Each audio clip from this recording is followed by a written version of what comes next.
Merci infiniment, Sidi Mohamed Khif, docteur, pour cette présentation dense, riche, longue, mais qui esquisse déjà la difficulté par rapport à la complexité de cette discipline, de manière générale, la complexité de cette discipline corroborée dans le scripturaire coranique. Je laisse la parole à mon cher Malik peut-être.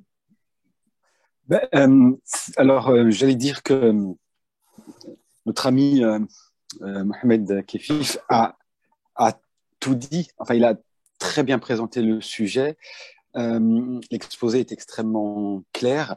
Et il a tout à fait raison de mettre en garde contre toute dérive de type concordiste, consistant à forcer la lecture de certains versets du Coran pour les mettre en phase avec des résultats scientifiques. Parce qu'effectivement, la science est mouvante. Ce qui est vrai aujourd'hui, ce qui semble établi aujourd'hui ne le sera pas forcément demain. La science peut être remise, la physique peut être remise en cause, donc il faut toujours être prudent. C'est tout à fait vrai.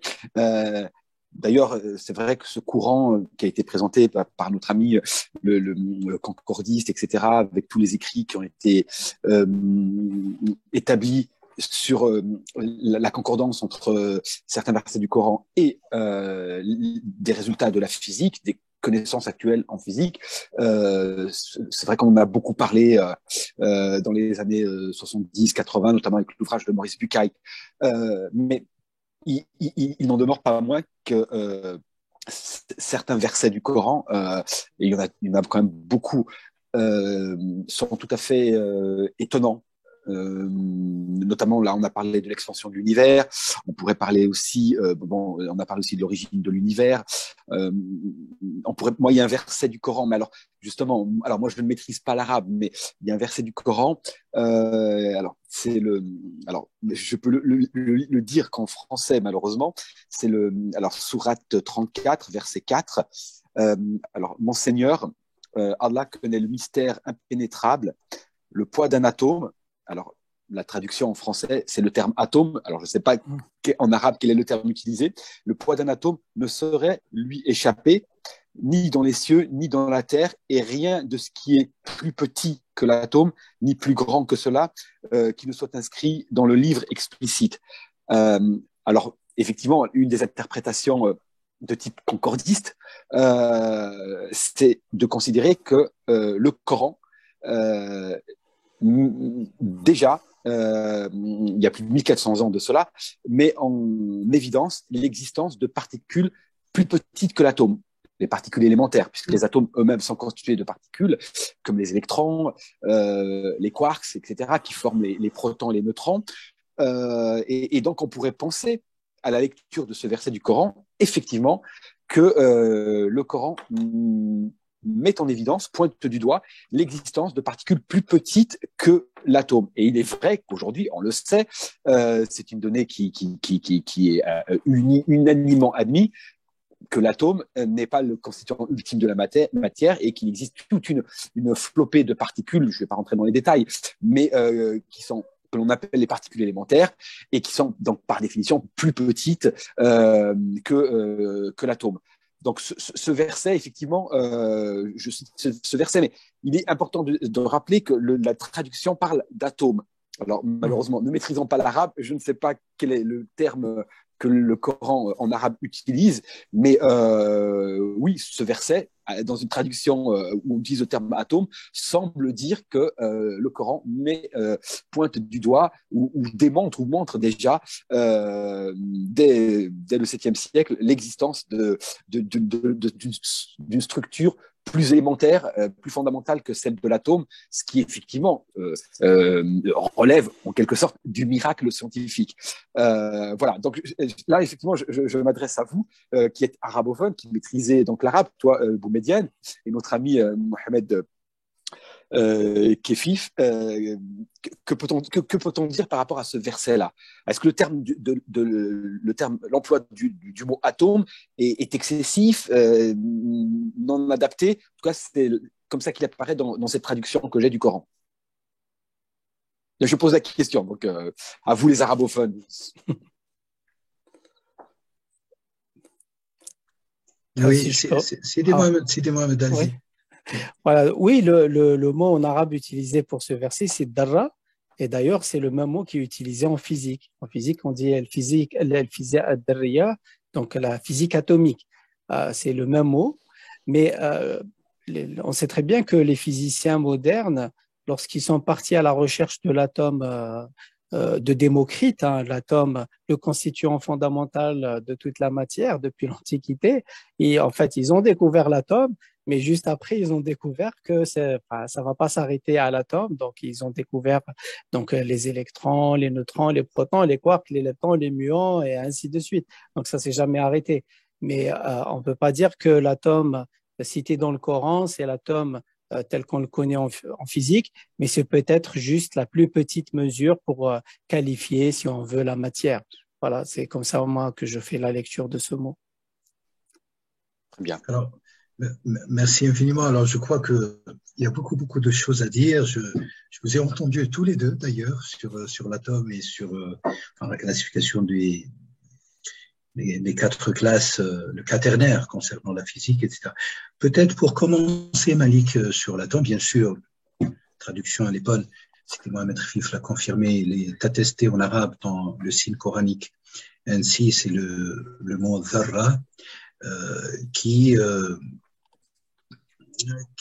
de manière qui est admis en tout cas dans les sphères des spécialistes pour être traduit par atome en français et qui garde bien sûr son origine dharra en arabe. C'est un terme coranique qui, pour ma part, je crois, doit nous faire réfléchir un petit peu. Alors bien sûr, loin de toutes ces mouvances ou ces mouvements de concordisme et de discordisme, parce que les deux sont un peu dans une forme d'extrémisme, si vous me permettez la qualification, il y a un juste milieu.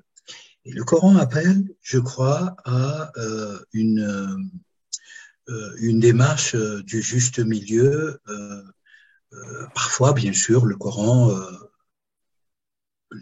la parole coranique pose des problèmes jusqu'alors. Hein, c'est un texte qui n'est pas un texte à la base, parce que c'est une mise en texte. Ce sont des paroles révélées.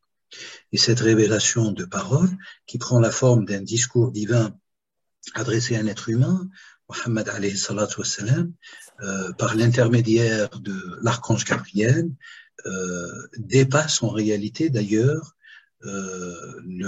la définition ou les acceptions les plus poussées, les plus profondes de ce qu'est la linguistique, générale soit-elle, en termes de Ferdinand de Saussure, ou en termes de Jacobson, ou en termes de Sapir, ou en termes de Chomsky, peu importe. Tous ces grands théoriciens de la linguistique, les anciens et les modernes, le Coran pose cette problématique et met au défi, si vous voulez, une certaine définition. Et par conséquent, il a ce caractère, le même caractère que vous décriviez tout à l'heure, Sidi Mohamed, à savoir que la physique est une science, il y a des choses dans la physique dont on n'a pas de consensus parce que c'est au gré, si vous voulez, et au résultat, à la conséquence des découvertes au fur et à mesure. Et par conséquent, les théories, c'est un fait épistémologique aujourd'hui. Toutes les théories scientifiques, d'ailleurs non pas seulement dans la physique, sont dépassées au bout de 20 ans, 30 ans, 40 ans parfois. Bien sûr, vous avez donné un exemple type, Sidi Mohamed, où pendant 1500 ans, on avait une conviction par rapport à cette donnée, notamment ce calque entre le biblisme et le coranisme, pour reprendre ces deux termes qui s'étouffent par les ismes, mais qui expriment quand même quelque chose.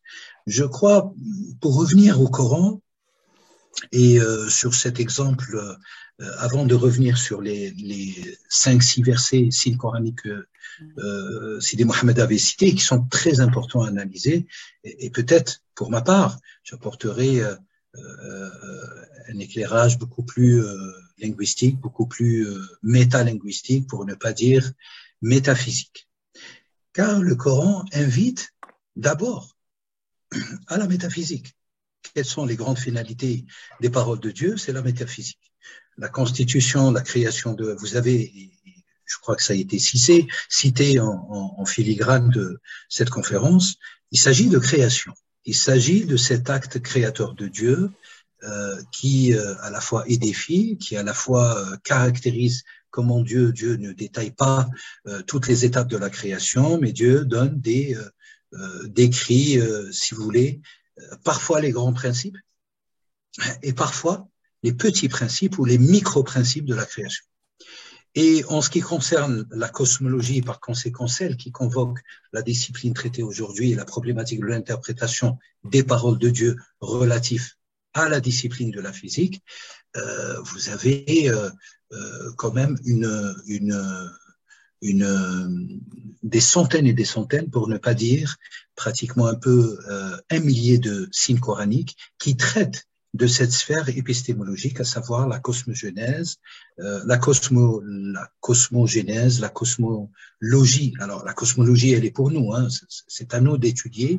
Dieu n'est pas là pour étudier, mais Dieu émet des paroles et des principes épistémologiques universels dans lesquels il y a des vérités connues, il y a des vérités inconnues, il y a des vérités méconnues, il y a des vérités qui ne seront jamais connues, qui resteront, qui demeureront auprès et enfouies dans le mystère divin. Et puis, bien sûr, il y a des vérités, notamment eschatologiques, qui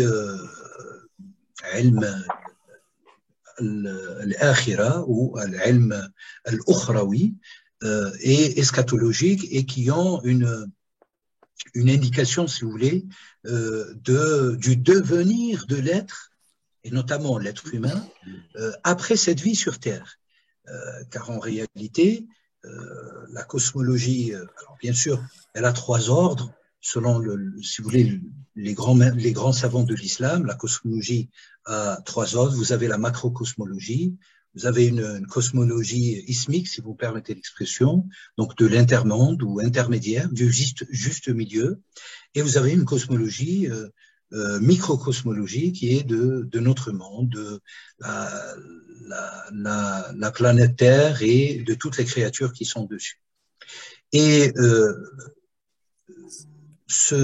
la lecture de ces trois cosmologies, elle se fait à la lumière, si vous voulez, à la lecture de certains signes coraniques, parfois même à certaines sourates, hein, qui s'imbriquent entre elles et qui renvoient entre elles selon une architecture, je dirais, codifiée, je sais de quoi je parle, pour ne pas dire parfois totalement mystérieuse, inconnue et qui demeure depuis 14 siècles un défi pour les savants, pour les penseurs et pour les êtres humains.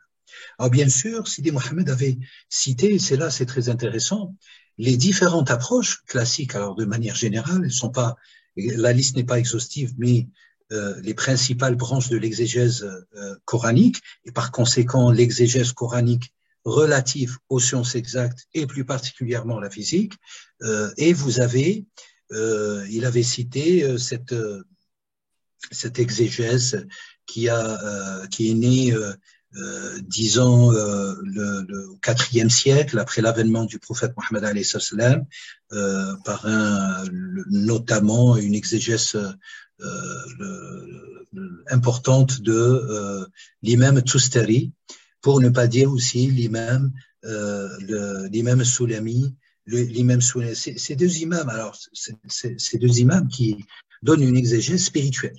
Alors, Mohamed avait cité le tafsir bil-ishara ou tafsir al-ishari, une exégèse par l'allusion, et qui met en lumière, pour ne pas dire qui va refléter immédiatement, que les paroles de Dieu, en réalité, ont ce statut ineffable de symbole, et que chaque symbole n'est que le reflet de plusieurs entités cachées comme un miroir qui ferait refléter d'autres miroirs, ainsi de suite, jusqu'aux confins, même s'il n'y a pas de fin de la science de Dieu, mais en tout cas jusqu'aux confins de la possibilité de l'acquisition d'une certaine science des êtres humains. Et ce tafsir, déjà, nous enseigne d'emblée et relativise de toute manière le concordisme et le discordisme, pour ne pas dire aussi, nous avons déjà parlé, je crois, dans d'autres conférences avec Dr Malik, à savoir la problématique du scientisme. au point où tout est scientifique, alors qu'in fine, il n'y a rien de scientifique, et de tomber dans un extrémisme irrévocable où tout est scientifique et tout ce qui n'est pas scientifique n'a aucune valeur, etc. Je crois qu'il faudrait, et j'essaye de le dire, je ne suis que dans l'introduction, mais je vais pas prendre trop de temps, peut-être pour offrir à tous les participants, les professeurs. J'ai vu aussi Monsieur Dib, j'ai vu le docteur Dib, docteur Soraya, et beaucoup d'amis qui sont venus après, peut-être leur donner l'occasion d'échanger et de rentrer au vif. Et je crois même, mon cher Malik, qu'il y a des questions déjà sur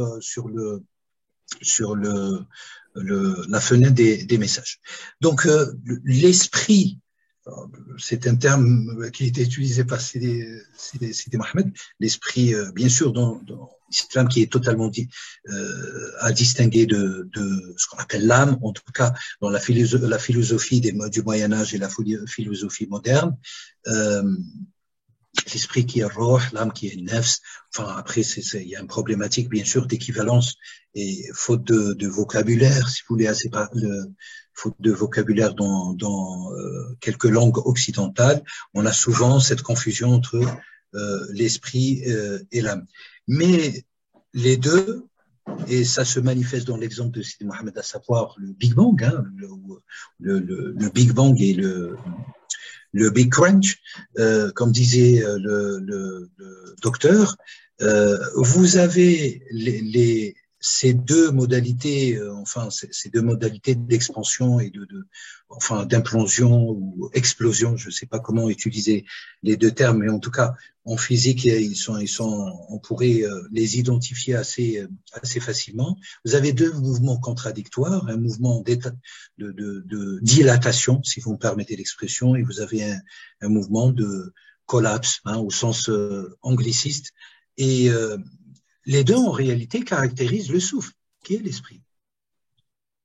Mais à la fois caractérisent l'âme, qui est bien sûr attestée dans le corpus coranique, un nefs.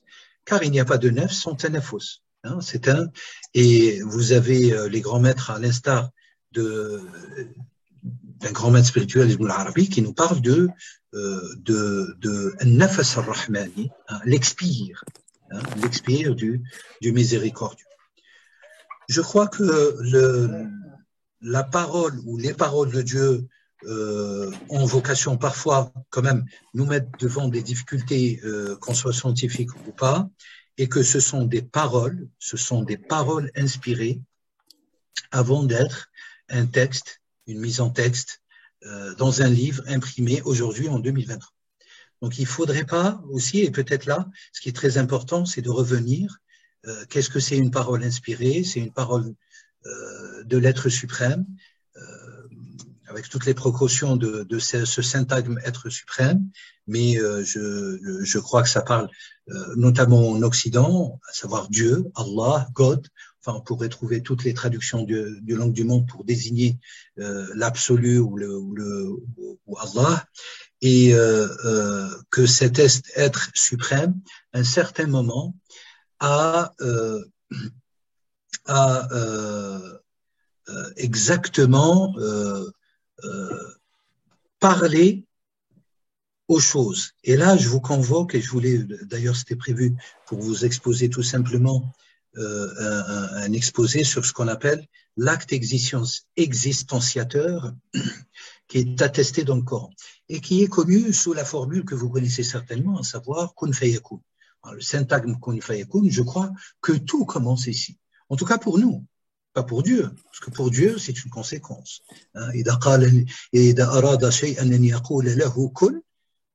Quand Dieu veut ontologiquement quelque chose, il lui dit kun, soit, et il est. Fayakun. Et cette racine de kun fayakun, ce lexème verbal, en réalité, il exprime toute la cosmologie dont le docteur Kifif décrivait au début de cette conférence. Car la racine, c'est kawana, et kaun, c'est l'univers. On revient à cette idée de l'univers, de l'existence, et il n'y a pas d'univers s'il n'y a pas harmonie.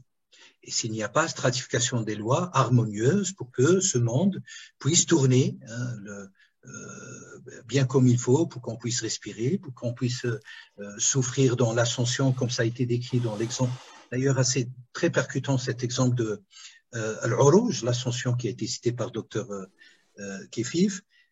On pourra en parler, et qui fait partie d'ailleurs, qui nous renvoie à ce récit extraordinaire de l'ascension du prophète, Mohammed alayhi salatu wa salam. Alors, on pourrait y croire, pas croire, la tradition. Vous avez deux types de traditionnistes par rapport à cela. Vous avez un groupe de traditionnistes qui nous explique que il fut transporté axialement, ascensionnellement, avec son corps, son âme, son intelligence, etc. Et puis vous avez un deuxième groupe d'exégètes et de traditionnistes qui va nous dire non, il fut transporté seulement par son esprit. C'était un voyage axial, spirituel, seulement spirituel. Alors bien sûr, on se retrouve toujours dans cette dichotomie, binarité, toujours dans ces deux extrêmes, enfin, grosso modo, et à cette binarité, je crois que Sidi Mohamed va nous parler d'un signe coranique aussi, qui parle certainement de cette immanence binaire ou cette dualité, pour reprendre le terme. Donc, aborder, je crois que toute la problématique qui est posée dans cette conférence, c'est de comment aborder la physique en tant que discipline évolutive, mais discipline qui a des principes aussi, hein, qui est fondée, sur la nature ou les lois de la nature, pour reprendre l'étymologie évoquée, comment l'aborder au sein d'un océan sans rivage, pour emprunter une expression d'Ibn Arabi, un océan véritablement sans rivage, dans lequel vous allez trouver beaucoup de connaissances connues par les Arabes eux-mêmes à l'époque de la Révélation, et d'énormes épistèmes qui n'étaient pas connus par les Arabes, qui n'étaient pas connus par ceux qui les ont suivis, et qui ne sont même pas connus peut-être aujourd'hui. Et toute la difficulté, c'est devant ce mystère, et je vous donne un exemple, et j'en finis là pour ouvrir peut-être le débat avec vous tous, et l'échange. J'aimerais bien échanger avec mon cher Kifif, mon cher Sidi Mohamed et mon cher Malik, et tous les autres. C'est ce qu'on appelle les lettres cryptiques du Coran. Alors, vous avez ces lettres cryptiques du Coran qui se trouvent au début de 29 sourates coraniques et qui restent un mystère absolu. Est-ce que la physique, ou la mathématique, ou la chimie, ou d'autres disciplines modernes, de ce qu'on appelle, qui emploient des méthodes dites scientifiques pour aborder, pour décrire, pour analyser, etc., peuvent décrypter cela? Voilà, c'est un mystère aussi pour eux, et c'est un défi pour les chercheurs, c'est un véritable défi, tout en sachant que les grands exégètes, à travers pratiquement 14 siècles, peinent réellement à donner un exégèse, et peinent surtout à arriver à ce fameux consensus entre les avis des exégèses. Alors, quand vous prenez Alif Lam Mim Dalikal Kitabu la Rayba Fih, donc 3 lettres initiales, la lettre A, la lettre L, la lettre M, et puis juste après, vous avez un signe coranique qui va décrire l'antécédent comme celui du livre. Hein, c'est celui-là, donc c'est Alif Lam Mim qui sont le livre dans lequel il n'y a aucun doute et dans lequel il y a une guidance avec un grand G. Pour qui? Pour ceux qui pérennisent ou pour ceux qui parachèvent la crainte révérentielle, hein, pour opter en optant à cette traduction. Donc, on est devant un défi permanent, à la fois de conviction, qui pourrait nous ramener à sceller la foi, et on est devant un défi de saisir toutes les significations du langage arabe. Et j'en finis par là. Pour pouvoir, je crois,